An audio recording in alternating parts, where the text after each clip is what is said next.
Baik, kita mulai belajar fisika ya. Tadi saya jam 9 tuh login masuk ke sini, masih ada Pak Ang mengajar gitu ya. Ya Farid ya, benar ya? Salah jadwal kali Pak Ang ya. Nah, nggak apa-apa sih. Kebetulan. Oke, baik. Assalamualaikum warahmatullahi wabarakatuh. Baik, alhamdulillah pada Senin hari ini kita bisa berjumpa dalam kondisi yang insya Allah semuanya sehat. Semuanya dalam kondisi yang prima, siap untuk belajar gitu ya. Terutama untuk kelas 12 ya. Jangan bosan ya, jangan bosan belajar. Jangan bosan ya, kalaupun mungkin ada yang bimbel beberapa tempat ya, seminggu mungkin tryout sampai 2-3 kali, dijalani aja gitu ya. Toh juga nanti ada akhir ya, ada akhir yang akan dilalui, tidak selamanya tiap pekan TO, tiap pekan menyelesaikan soal, tidak gitu ya. Saya selalu bilang bahwa sekarang maksimalkan waktu dan tenaga untuk belajar gitu ya. Nanti toh di bulan Mei ya, bulan Mei kan sudah selesai itu bulan Mei. Kalian kan jadi pengangguran tuh bulan Mei, Juni, Juli, Agustus. Yang 4 bulan itu pengangguran ya. Tugas belajar di kelas 12 sudah selesai. Belajar untuk UTBK juga sudah selesai ya, karena udah tesnya sudah dijalankan ya. Tinggal menanti gitu ya. Entah menanti pengumuman atau menanti masuk ke kampus gitu ya, karena masuk kuliah itu ya rata-rata di akhir Agustus awal September kebanyakan gitu. Sehingga kalau punya waktu yang lama, kalau mau liburan keliling Indonesia itu juga bisa gitu ya. Keliling Indonesia, yang punya uang mau keliling luar negeri juga bisa gitu ya. Ada waktu yang cukup panjang untuk kalian berlibur gitu ya. Nah sekarang waktunya belajar ya, dimaksimalkan. Kalau kalian ingin lancar UTBK, minimal tiap bab pada materi yang kalian pelajari itu 30-50 soal itu kalau udah lancar. Misalkan fisika untuk kalian bisa menyelesaikan soal yang dalam waktu 1,5 menit atau 2 menit itu, kalian harus paling enggak tiap bab itu mengenal 30-50 soal yang benar-benar kalian kuasai gitu. Kalau kalian satu bab itu bisa menguasai soal 30-50 soal, nanti salah UTBK begitu lihat soal itu kan udah tahu, oh caranya seperti ini gitu. Karena yang paling penting kan ide mengerjakan soal gitu. Yang lainnya ada nggak orangnya yang nggak ada gambarnya ini? Ini Mas Farid doang yang kelihatan. Mas Sarip kemana nih, ke pasar. Muhammad Rasid jemput ibunya. Nisa Fatihah lagi goreng kentang. Safika kamar mandi. Halo, yang lainnya ada nggak? Nggak nyaut kan?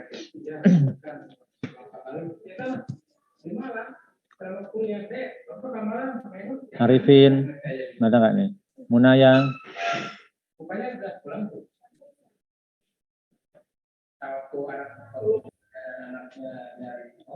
Tabina, Rifa, Alivia, Arzika. Ada orangnya? Ya, yang ada diperlihatkan dirinya. Sudah kelihatan ada orangnya gitu ya. Nanti kalau cuma yang kelihatan Farid ya, napanya si Farid aja gitu kan. Jadi yang di lainnya dianggap tidak ada orangnya gitu. Ya, jadi mana nih orangnya? Putri Aska ada nggak ini? Hasna Aulia, Yusuf, Alasmi.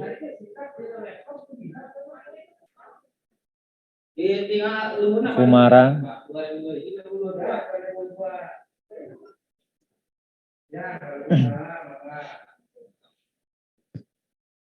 Ya, jadi kalau tiap hari sekarang itu melihat soal, menjadi soal, jangan bosan, ya, karena memang waktunya sekarang ini, gitu. Kapan lagi, gitu. Ya, kitanya sekarang besok udah masuk Februari ya, Februari, Maret. Jadi kalian paling waktu efektif di sekolah tinggal Februari sama Maret, ya, 2 bulan, gitu. Februari, Maret. April udah mulai masuk puasa ya. Puasa kalau nggak salah di bulan April itu apa ya? Ada jadwal ujian sekolah kalau nggak salah ya, ujian sekolah juga. Gitu. Ya sehingga waktunya cukup singkat ya, waktunya cukup singkat. Gitu.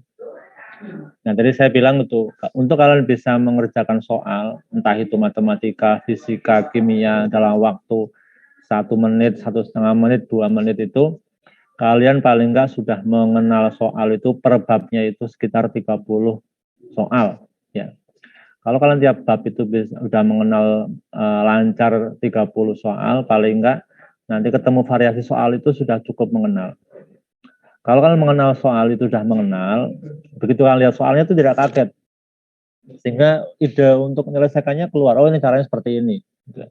Rumus yang digunakan ini. Gitu. Tapi ketika kalian melihat soal yang itu seolah-olah soal baru gitu ya, belum pernah melihat, belum pernah menjumpai, itu butuh waktu yang agak lama untuk kalian mikir pakai cara apa gitu. Ya. Makanya paling tidak selesaikan minimal ya per bab itu 30 soal. Ya. Mengapa? Ya kalian bimbel dimanapun pasti didrill dengan soal. Ya, didrill soal. Karena apa? Sekarang waktunya mengenal medan, orang perang itu mengenal medan. Jadi mengenal soal yang banyak gitu ya, dengan berbagai variasinya. Harapannya ketika menjumpai soal dengan tipe yang hampir sama itu kalian lancar, tidak ada permasalahan gitu. Ya, itu yang diharapkan gitu. Oke, kita akan melanjutkan materi kita.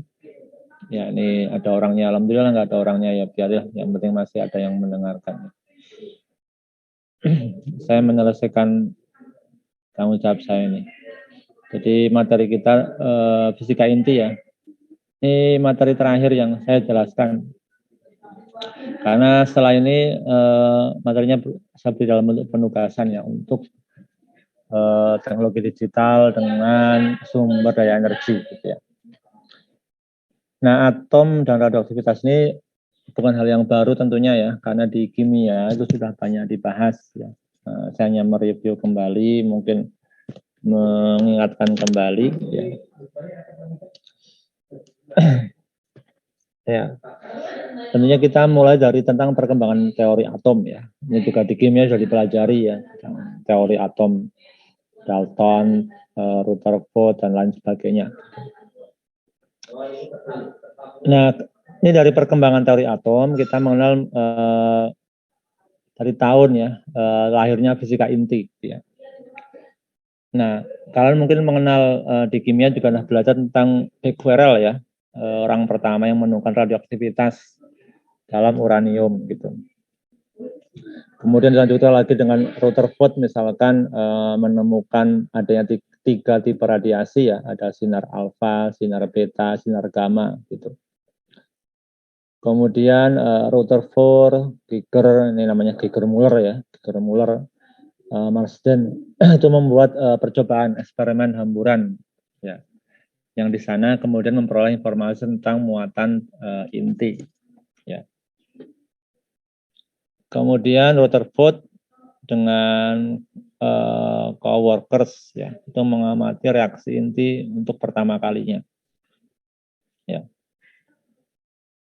Kemudian Cockcroft dan Walton itu pertama kali menggunakan pemercepat proton untuk menghasilkan reaksi inti ya. Jadi proton dipercepat ya, kemudian menghasilkan reaksi inti.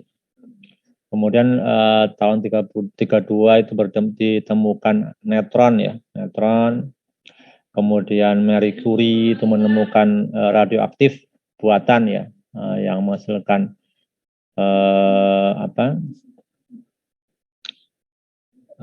Marie Curie, kemudian dia sama itu lagi ya, kemudian penemuan Rongsen dan sebagainya gitu ya. Kemudian Heinlein Assessment menemukan fisika nuklir ya. Dan kemudianlah berkembang ilmu tentang fisika nuklir, fisika inti. Fisika nuklir sama fisika inti sama ya. Kan nuklir itu kan sebenarnya inti ya, inti. Nah, kalau bahasa Indonesia ya sebenarnya fisika inti. Ya, kalau kita pakai nuklir itu kata serapan ya, kata serapan dari nuklear ya, nuklear atau inti. Nah, cuma kesannya orang kalau mendengar nuklir itu kan mengerikan ya, nuklir ya, karena kebayangnya itu bom nuklir misalkan. Di beberapa tempat itu beberapa kali misalkan akan didirikan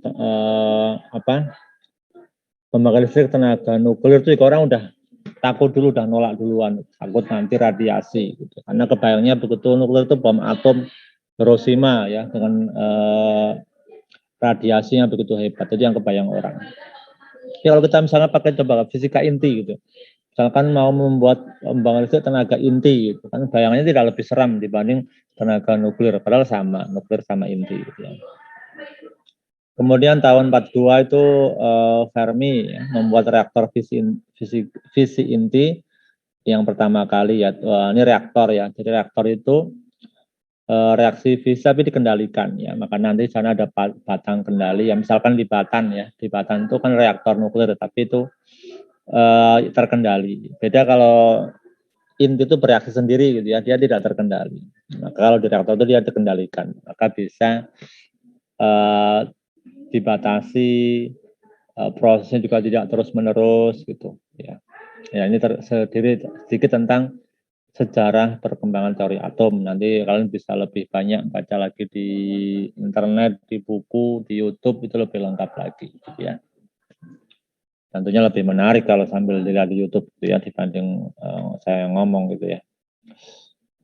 Kemudian teori atom, ya atom Dalton, Thomson, Rutherford, dan Bohr tentu saya tidak akan mengulang kembali gitu ya, sudah dipelajari di kimia. Kalau yang lupa bisa membuka lagi catatan atau membuka di internet atau lihat di YouTube bagaimana atom Dalton, ya Thomson itu.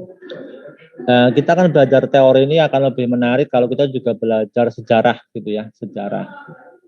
Apalagi kalau kita belajar tentang biografi tokoh-tokohnya, misalnya kita belajar biografi Dalton, biografi Thomson, itu lebih menarik ya daripada sekitar kita belajar tentang teori atom Dalton. Dalton atom yang pertama misalkan mengenai ya partikel-partikel terkecil gitu ya.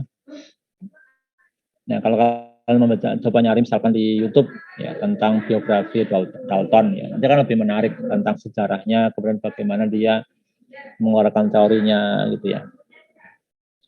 Ya, jadi banyak tokoh-tokoh fisika itu kalau kita baca biografinya menarik gitu ya, dibanding sekitar kita belajar teorinya. Termasuk kayak Newton, misalkan kita hanya belajar hukum Newton itu tidak ada menarik-menariknya. Tapi kalau kalian ada yang pernah membaca biografi Newton itu sangat menarik gitu ya. Newton yang pada kalanya waktu itu ya, di waktu kecilnya sebagai orang anak yang sangat cerdas ya, sangat cerdas sekali. Nah, kita biasanya akan lebih mendapatkan apa ya pembelajaran ya itu kalau kita membaca biografi ya, biografi.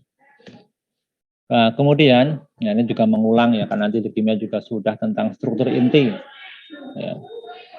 Pertama partikel penyusun inti ya ada elektron ya, elektron itu punya massa walaupun massanya ya sangat kecil sekali 9,1 ya kali 10 pangkat min 28 artinya 0,00000 gitu ya. Kita kalau nulis 0,0-nya sampai nggak bisa apa panjang banget gitu ya. Dia muatannya itu minus ya 1,6 kali 10 pangkat min 19 kolom ya. Atau minus 1 satuan massa. Proton ya 1,6 kali 10 pangkat min 24 ya. Kemudian neutron 1,6 kali 10 pangkat min 24. Nah, makanya proton sama neutron itu termasuk partikel dengan massa lebih berat dibanding elektron. Elektron kan pangkatnya 10 pangkat min 28. Kalau proton neutron cuma 10 pangkat min 24. Jadi dia lebih berat. Ya, lebih berat. Kemudian neutron itu muatannya 0 ya, tidak bermuatan. Kalau elektron sama proton itu secara muatan sama ya, besar muatannya sama, cuma dia beda negatif dan positif. Nah, ini hanya mengulang ya, mengulang.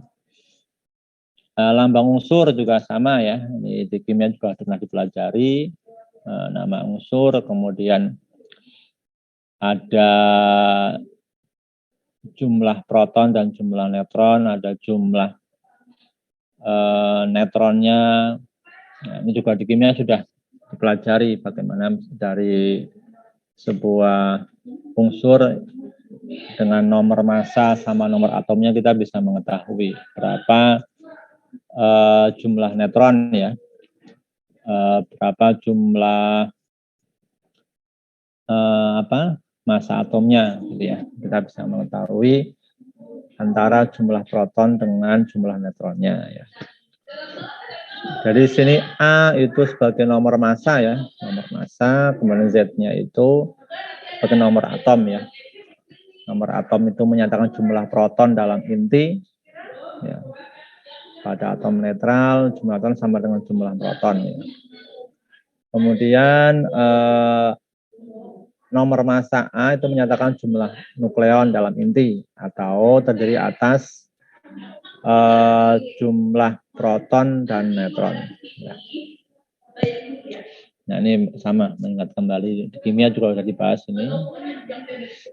Ini juga sama, di kimia juga sudah ya, istilah isotop, isobar, isoton itu juga di kimia sudah. Jadi banyak hal yang saya pelajari yang di kimia ya. Kemudian muatan dan massa partikel pembentuk atom ya. Ini juga sudah dipelajari di kimia ya tentang satu atomik massa unit ya. Atau /12 massa isotop karbon C12 ya. Ini juga sudah dipelajari di kimia gitu ya. Kemudian bentuk ukuran gaya inti ya. Nah, kalau gaya inti nggak tahu di kimia dipelajari atau enggak. Jadi ukuran bentuk inti dari inti ya. R itu sama dengan 1,2 kali 10⁻⁻15 meter dikali A pangkat sepertiga. Ini benar tak rumusnya tuh? Bentar.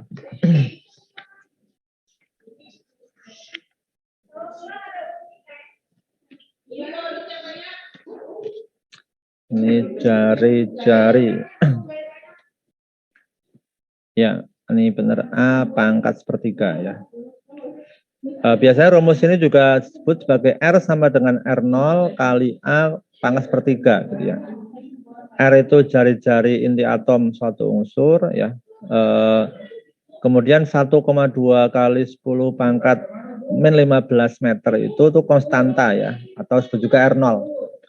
Ada juga yang menuliskan itu 1,2 kali 10⁻⁻13 cm ya, cm. Jadi kalau yang pakai cm ya pangkatnya -13, kalau meter pangkat -15. Itu disebut juga sebagai R0. Jadi kalau saya tulis dalam bentuk lain itu ini R sama dengan R0 ya kali A pangkat sepertiga. Ada juga pakai simbol R-nya R besar ya, R besar.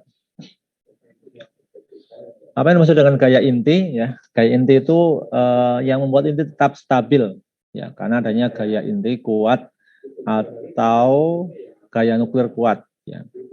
Gaya inti ini digambarkan sebagai dua buah bola yang dihubungkan dengan pegas. Jika terlalu dekat akan saling tolak, jika jauh saling tarik menarik ya gitu. Gaya inti ya, gaya inti itu gaya yang mengikat ya, atau gaya nuklir kuat. Kemudian massa atom dan energi ikat ya.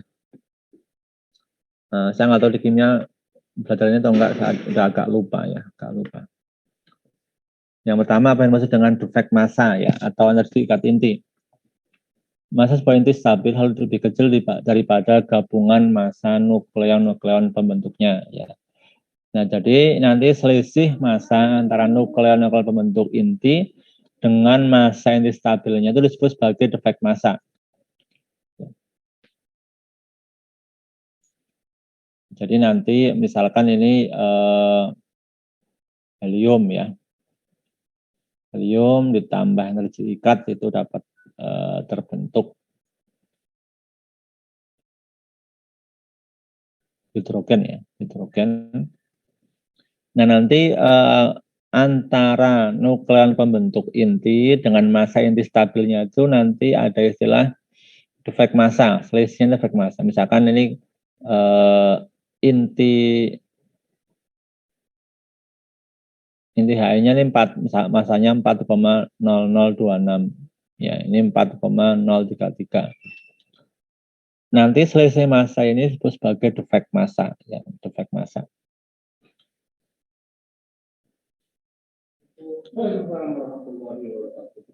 Nah, kemudian nanti energi ikat dan defek massa delta E ya, itu delta M C kuadrat. Nah, ini mungkin yang sering kalian dengan apa istilah kalian kenal dengan rumus E sama dengan MC kuadrat. Ya, ini adalah rumus dari energi ikat atau defek massa. Ya, delta E sama dengan delta MC kuadrat atau E sama dengan MC kuadrat. Gitu. Delta E itu energi ikat ya, energi ikat. Nanti delta M itu defek massanya atau selisih massanya. C-nya itulah kecepatan cahaya di ruang hampa. Ya.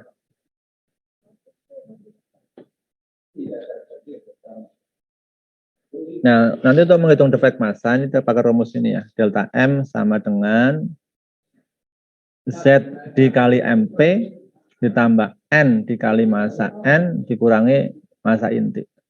Ya. Nanti delta M ini punya satuan SMA ya, satuan massa atom. Satuan massa atom. Satu SMA itu setara dengan 1,66 kali 10 pangkat min 27 kg. Atau bisa juga satu SMA itu setara dengan 931 mega elektron volt per C kuadrat. Gitu. Nah, sehingga nanti delta E-nya, energi ikat intinya itu dapat diperoleh dari defek massa dikali kecepatan cahaya dikuadratkan.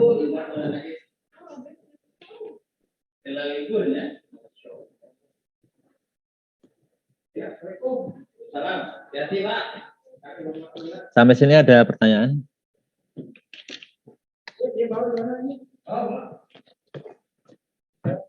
Ada ya. Ini bahkan kemarin juga ada di sarung isi LKS ya, hanya mereview ya. Contoh soal misalkan. Massa isotop 73Li adalah 7, ini tulisannya enggak ya? Biar jelas. Kalau bisa lebih bagus memilih, lumayan ukuran itu. Emang lebih tak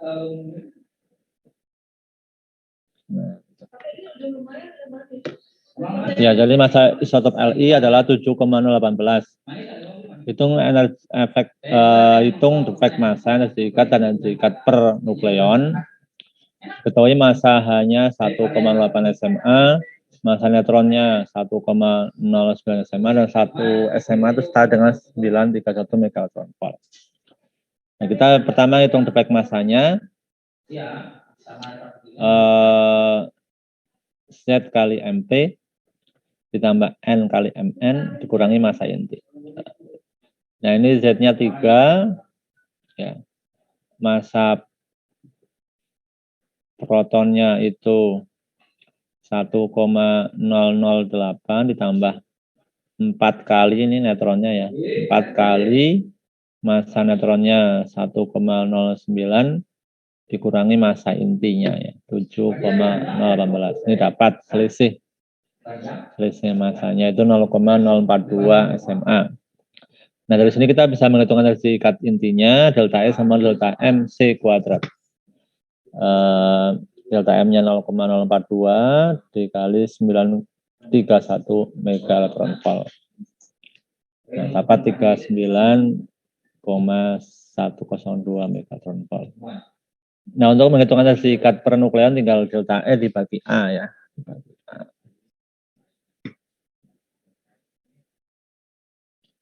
Ya, jadi energi ikatnya dibagi nomor massa, ya, nomor massa. Berikutnya reaksi inti dan energi nuklir ya. Sepertinya di kimia juga sudah dipelajari tentang reaksi inti, ya, yaitu tumbukan antara partikel berenergi tinggi dan inti mengubah struktur inti menjadi inti baru.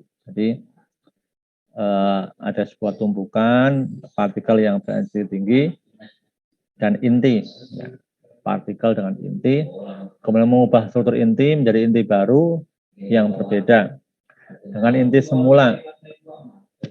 Yang disebut sebagai reaksi inti.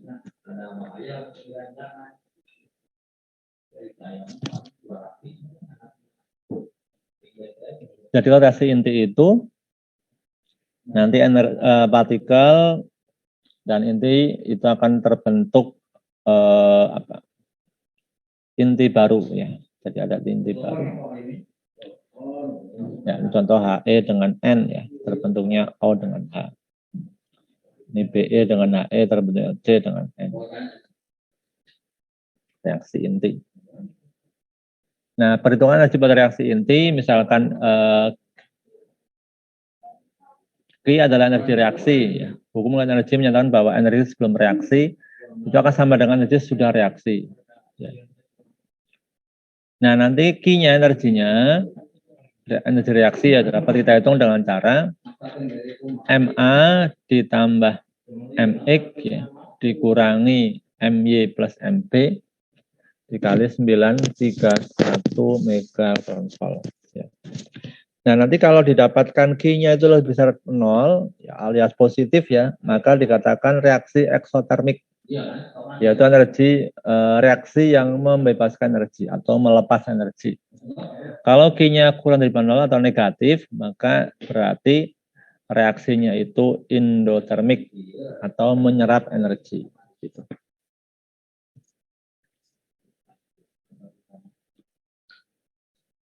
Ya, ini contoh soal, ya, dari reaksi inti.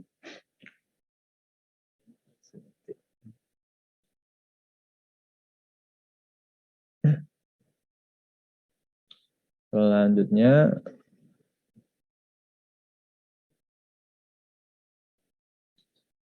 ya, contoh soal juga.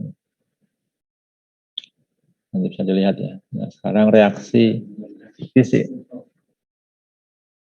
Reaksi fisik adalah reaksi pembelahan inti berat menjadi 2 buah atau lebih inti ringan dan diikuti neutron baru setelah pemancaraan energi yang berubah energi kalor. Jadi reaksi fisik ini reaksi pembelahan inti berat menjadi 2 buah atau lebih inti ringan. Kemudian nanti ada neutron serta memancarkan energi. Contoh reaksinya misalkan. Ini uranium, ya. Uranium ditembakkan dengan neutron, ya. Kemudian terjadi perubahan, ya, uraniumnya, kemudian nanti uranium juga akan dipecah menjadi inti yang lebih ringan. Memancarkan energi dan juga ada neutron. Nah, ini bisa dihitung juga reaksi fisinya.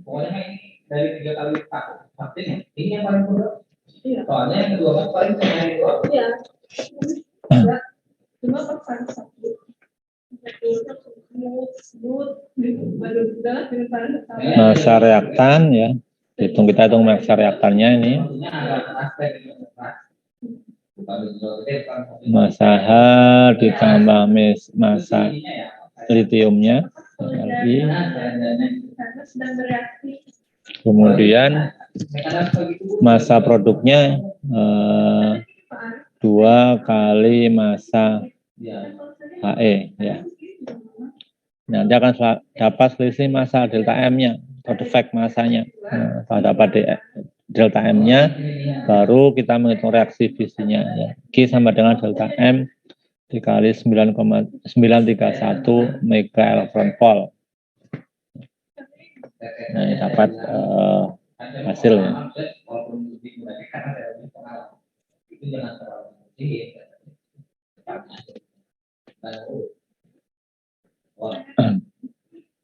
gambar reaksi fisi ya. Ini pertama reaksi fisi tak terkendali. Jadi pada bom itu adalah reaksi fisi tak terkendali. Bom atom ya. Jadi begitu dia bereaksi, neutron ditembakkan pada uranium, dia akan memecah, ya, memecah. Ini terus menerus ya reaksinya. Beda kalau di reaktor itu dia terkendali. Kalau misalkan reaksi fisik sekali ya sudah itu karena dia ada batang pengendalinya. Nah, kalau bom atom dia tidak terkendali. Kemudian reaksi fisi terkendali pada prinsip dasar reaktor atom. Jadi pada reaktor itu namanya reaksi fisi terkendali. Misalkan bahkan pada uranium, ya dia muncul lagi. Ada neutron yang lenyap, ya, ada neutron yang kembali tembakan, ya. Tapi nanti dia tidak jadi banyak gitu ya. Kalau yang pertama kan dia jadi banyak, karena tak terkendali. Kalau ini pada setiap reaksi muncul neutron yang lenyap, ya, yang hilang, gitu. Sehingga tidak terus menerus reaksinya itu.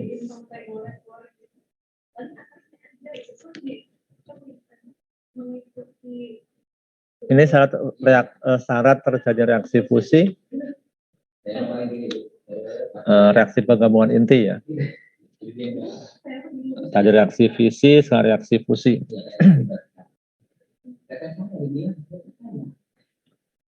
Pertama ada syarat terjadi reaksi fusi ya. Reaksi fusi harus digerakkan dengan kelajuan sangat tinggi, memerlukan energi kinetik sangat tinggi, suhu yang sangat tinggi, ya nanti disebut sebagai reaksi termonuklir, ya, reaksi termonuklir. Ya, ini penggabungan inti ya, helium dengan H dengan H. Nanti ketika reaksi ini memerlukan kelajuan, kemudian memerlukan energi kinetik yang sangat tinggi, yang suhu yang sangat tinggi, disebut sebagai reaksi termonuklir, ya, termo. Jadi reaksi inti ya panas ya, termo panas, nuklir inti. Nah ini skema sederhana ya, reaktor fusi nuklir. Reaktor fusi nuklir. Dua syarat untuk mengendalikan fusi. Ya, jadi fusi juga dikendalikan. Pertama, suhu harus sangat tinggi. Ya, pada satu suhu tertentu disebut suhu pembakaran, proses fusi akan berlangsung sendiri. Nah, pada suhu sangat tinggi, semua atom terionisasi habis membentuk suatu plasma berjenis gas yang disusun oleh partikel-partikel bermuatan seperti H+ dan E-. Ya, ini contoh ya mekanisme reaksi fusi. Ya.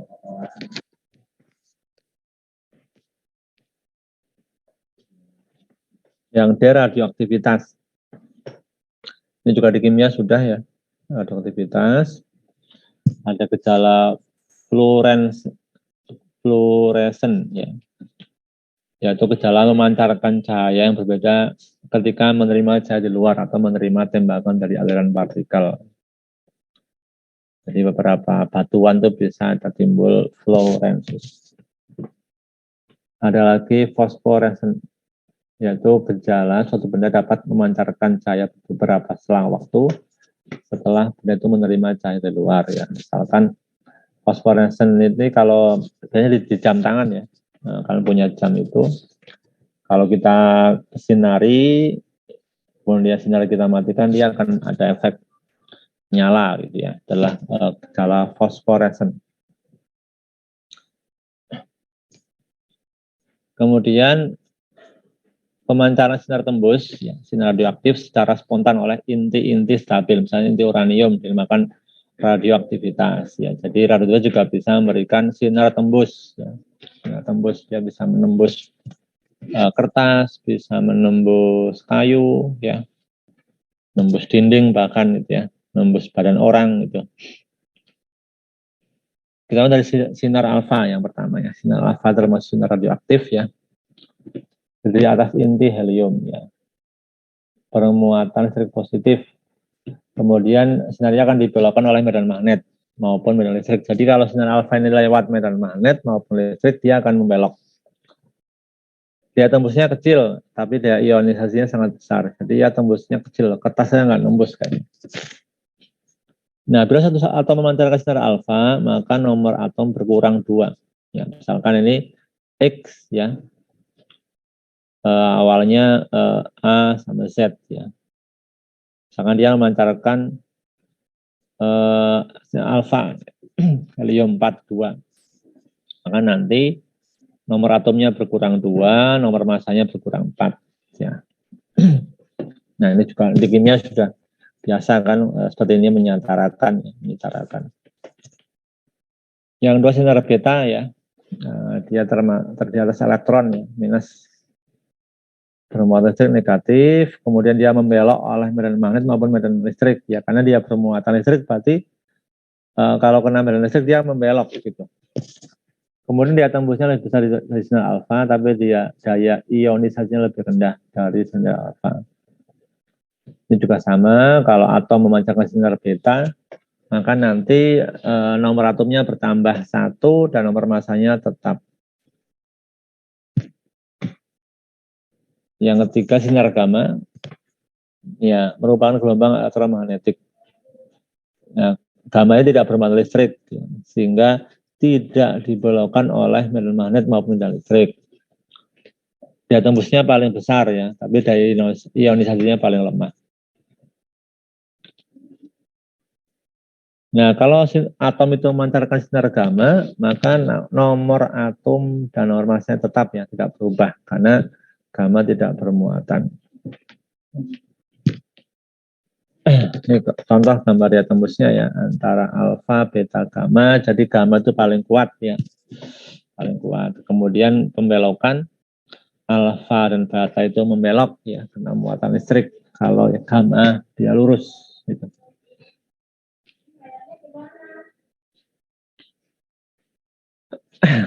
Nah, berikutnya ada istilah dosis serapan ya. Jadi kalau misalkan kalian rongsen, ya itu nanti sebenarnya ada dosis serapan.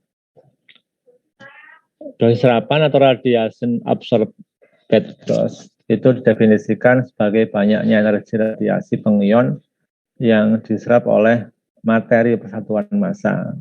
Ya.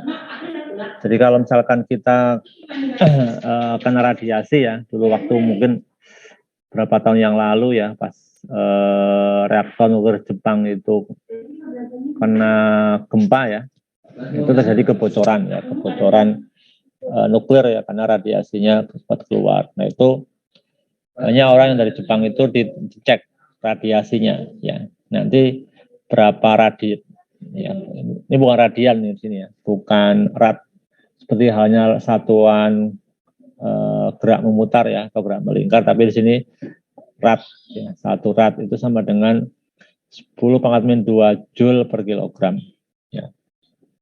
Ada rad, ada gray ya. 1 gray itu sama dengan 1 Joule per kilogram, sama dengan 100 rad. Ya. 1 rad sama dengan 0,01 gray.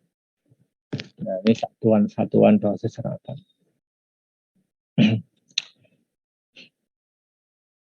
Nah, mengapa inti atom meluruh? Ya, jadi karena dia memancarkan elektron, ya, pemancaran positron, dan penangkapan elektron. Ini juga di kimia sudah pelajari kalau nggak salah. Ya.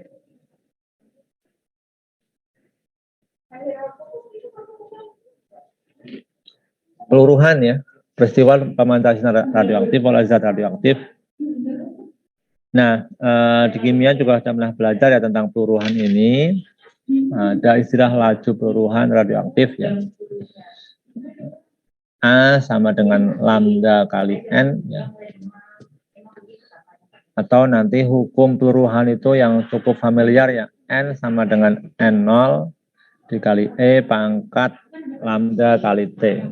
Atau di kimia itu gimana rumusnya? N sama dengan N0 atau N sama dengan N pangkat T per T gitu ya.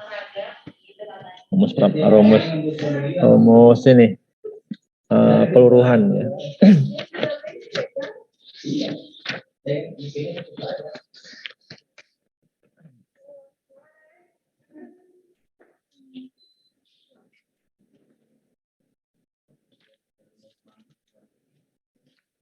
Ya, jadi rumus lain ada di belakang kalau nggak salah. yang NT sama dengan N0 dalam kurung kali setengah pangkat T per T setengah. Ya, itu rumus yang di kimia itu yang juga sering dipakai, di sini juga akan dipakai.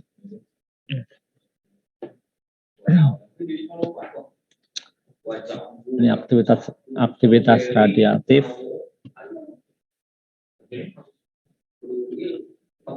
Satuan aktivitas radiasi atau ada 1 becquerel ya. 1 becquerel itu sama dengan 1 peluruhan per sekon. Ya.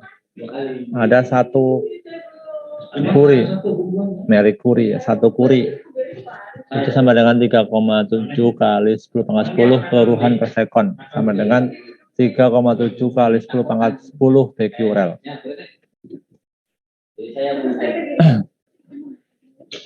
Nah, ini waktu paruh ya. T setengah sama dengan ln 2 per lambda atau 0,03 kali lambda. Pakai ini juga bisa, jumlah atom belum menyeluruh, N sama dengan setengah pangkat ya, pangkat konstanta kali N0 ya. Konstantanya nanti T per T setengah. Gitu. Sama dengan rumus di kimia ya.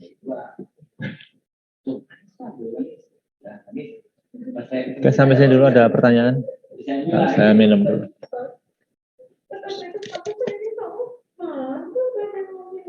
Kalau nggak diambil.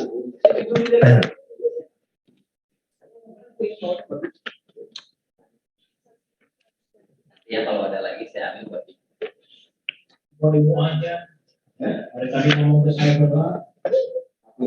Waktu paro, kemudian ada diet radioaktif ya. Cuman ini agak jarang dibahas ya. Ada serapan radiasi nanti.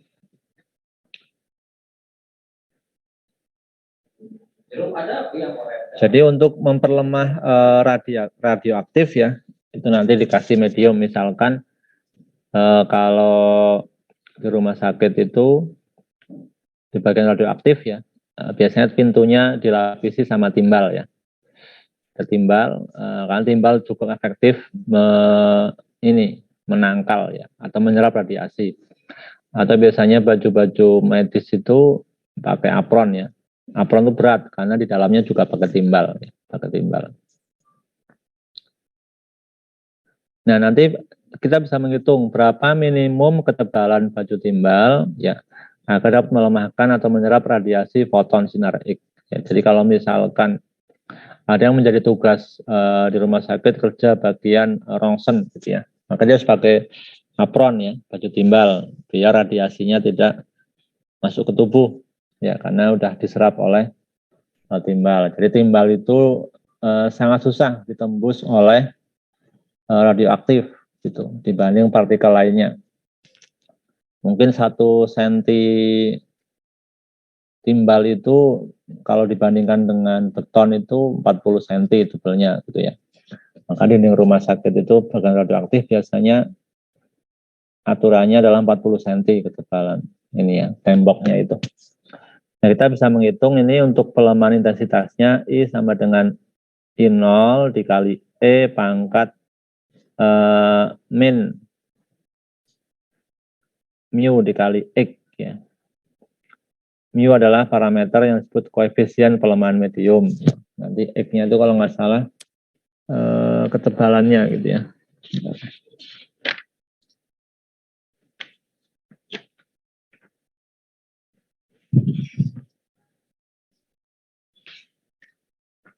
Ya, nggak ada X-nya. X-nya itu ketebalan.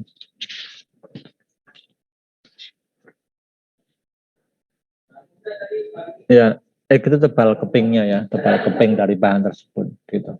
Jadi misalkan nanti antar bahan kayu, besi, timbal itu beda-beda ininya, mu-nya ya. Koefisien pelemahan bahannya itu. Ada satu. Tapi kalau kata belum siap ya saya nah, ini kita lewati ya, dosis serap ya. Nah, berikutnya itu ada istilah detektor radiasi. Ada pakai Geiger-Müller ya. Jadi kalau kita ingin mengetahui suatu daerah itu ada radiasi atau tidak, maka kita bisa menggunakan ini alat namanya pencacah Geiger-Müller ya. Nanti dia akan mendeteksi kalau pada saudara ada radiasi, gitu ya. Bisa diukur radiasinya berapa sifat atau berapa gray, gitu.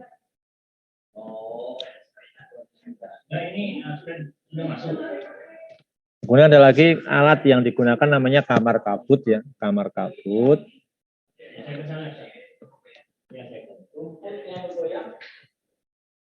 Jadi dengan alat ini juga bisa sama untuk mendeteksi ya,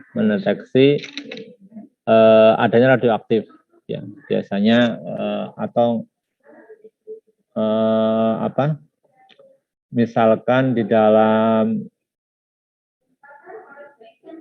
Phantom ya, Phantom itu istilahnya ini. Kalau di rumah sakit itu alat untuk mengukur ya, misalkan orang mau diradiasi untuk terapi kanker ya, misalkan pada bagian paru-parunya gitu. Nanti tuh ngukur kedalaman paru-paru dari permukaan kulit ya, itu harus disimulasikan dulu, namanya pakai Phantom ya, Phantom. Jadi Phantom itu bisa berupa patung, ya, bisa berupa kotak akuarium ya, karena tubuh manusia itu dianggap seperti air ya. Nah, dia koefisien tubuh manusia sama itu hampir sama. Nah, biasanya kalau yang tidak ada alat patungnya pakai air ya. Nanti dibuat kayak akuarium itu, kayak kotak kaca ya, isi air. Atau bisa juga diganti dengan akrilik ya. Nah, jadi hampir setara itu akrilik, kemudian air, tubuh manusia itu koefisiennya bersama ya, koefisien bahannya itu. Nah, nanti untuk bisa nanti. Nanti kalau misalkan pakai Phantom misalkan nanti pakai detektor. Nah, detektor ini bisa dimasukkan dalam kamar kabut ini untuk dibaca ya berapa besar nilai radiasinya. Ada lagi film ya, film. Nah, film itu biasanya dipakai kalau kita rongsen itu pakai film ya.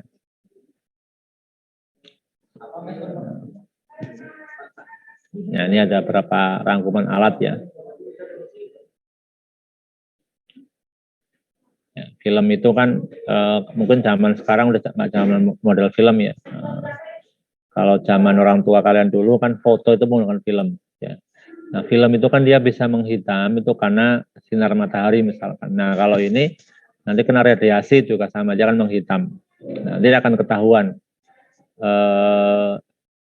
seberapa besar radiasinya ya. Atau hanya mengetahui ini saja, sekedar mengetahui bahwa ternyata ada radiasi ya, karena masing-masing alat ya, entah itu Geiger Müller, entah itu kamar kabut itu masing-masing punya kelebihan dan keunggulan ya. Ada yang bisa ngitung sampai detail, ada yang hanya sekedar pendeteksi saja gitu ya.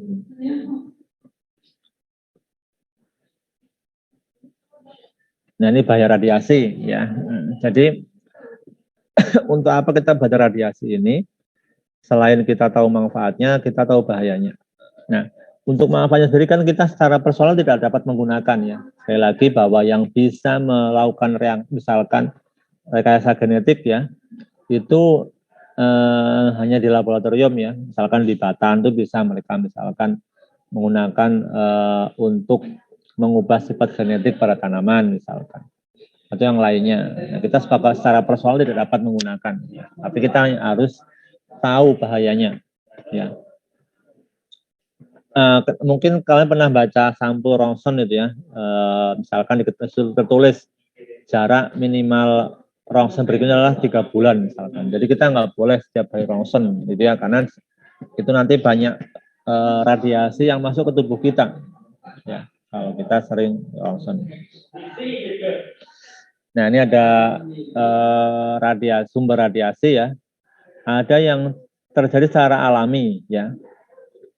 Misalkan sinar kosmik ya, dari makanan, sinar gamma dari bumi, dari bahan medis, dari bahan bangunan ya. Bahan bangunan itu kalau kita menempati rumah baru ya, itu masih banyak mengandung radiasi ya, 37% sendiri porsinya. Kemudian dari debu ya, debu pengujian senjata ya, misalkan negara-negara yang punya nuklir sedang mencoba senjata gitu ya. kan debunya berterbangan. Kemudian perjalanan udara, piringan bercahaya dan lain-lainnya. Jadi kalau kita naik pesawat itu juga, tapi kecil nih ya, cuma 0,5%. Dari penelitian, ya, misalkan ada yang dekat tepatan gitu ya. Kemudian lucuan dari industri tenaga nuklir itu ya, itu yang paling besar. Jadi paling besar adalah dari bahan bangunan ya, sinar kosmik, dari makanan, sinar gamma yang paling banyak ya, paling banyak radiasinya.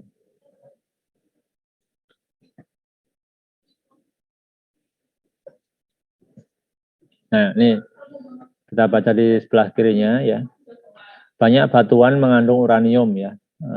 Uranium meluruh menghasilkan radon.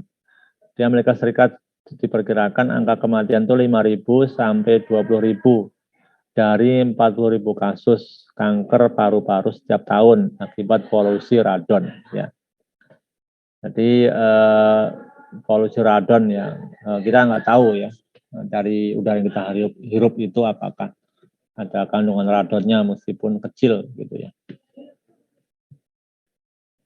Kemudian, nah ini misalkan ini gambar molekul DNA ya, dia kena radiasi, maka nanti energi yang dipindahkan oleh radiasi ini dia bisa ini menowel ya, merusak sedikit dari DNA tersebut. Nah, kerusakan DNA ini yang seringkali membuat apa ya, kita sering mengenal ada istilah mungkin orang mandul ya, tidak bisa punya anak gitu ya, karena sering kena radiasi gitu ya, atau sel-selnya jadi tidak normal ya, jadi sel kanker misalkan, itu akibat juga radiasi ya.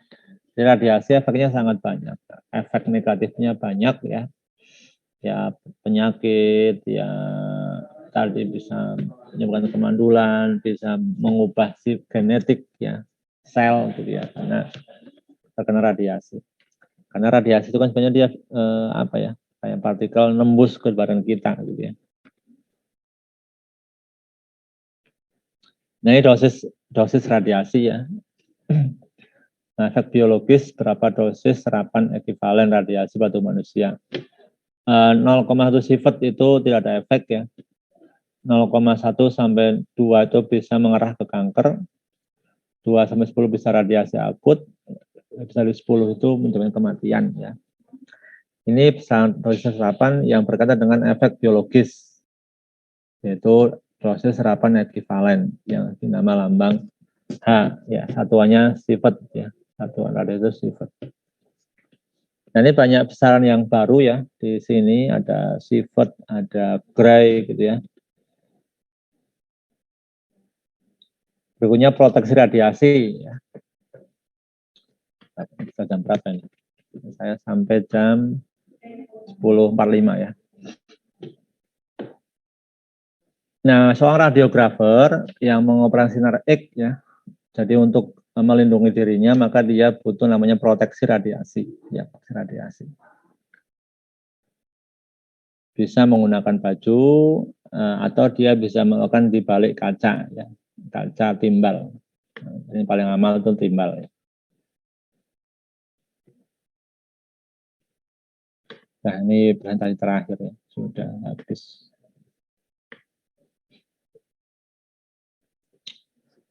Oke, ini mungkin tadi saya hanya ngambil ini cepat ya.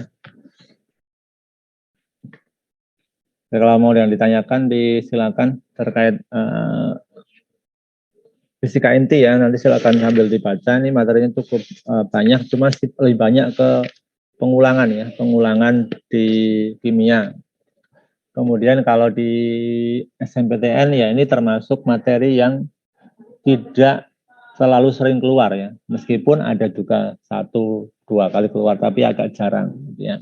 Nah, ya walau meskipun agak jarang ya tetap dipelajari ya, siapa tahu ada yang keluar. Ya, jadi manfaatnya tadi untuk ya kita bisa menghindari. Ya. Jadi kalau kalian datang ke rumah sakit melihat simbol radiasi itu, ya jangan mendekat ke tembok ya, ke tembok. Jadi biasanya batas amannya ya 30 cm dari tembok ya, itu batas toleransi. Ya terutama sinar ruangan rongsen ya, dari dosen. Mereka udah desain keamanan temboknya, ya, pintunya. Biasanya pintunya juga dibuat berkelok pintunya, kemudian pakai timbal ya di dalamnya. Gitu.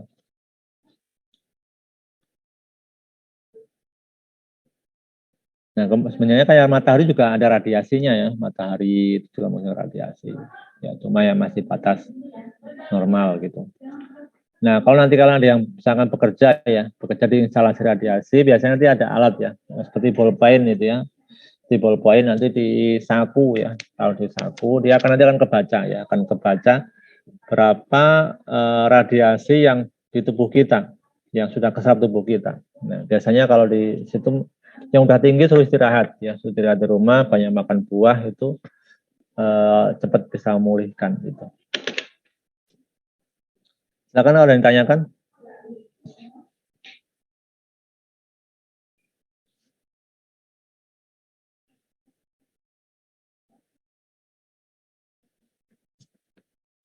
Kalau saya ngasih link absen ya.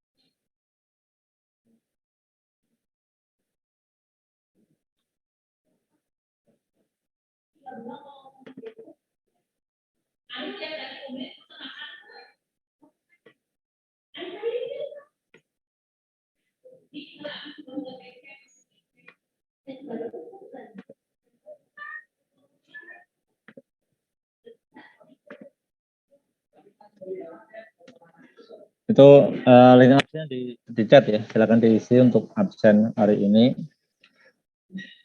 Mohon maaf tadi saya masuk jam 9 masih ada Pak Ang ya, sehingga ya saya keluar lagi kebetulan ada briefing tadi di GSG, jadi saya tinggal GSG lagi karena ya saya jam 9 masuk masih ada Pak Ang gitu ya, sehingga ya saya nunggu istirahat itu. Demikian, kalau ada pertanyaan silakan ditanyakan. Ya, sekali lagi jangan bosan drill soal ya, drill soal. Sekarang silakan baca soal sebanyak-banyaknya.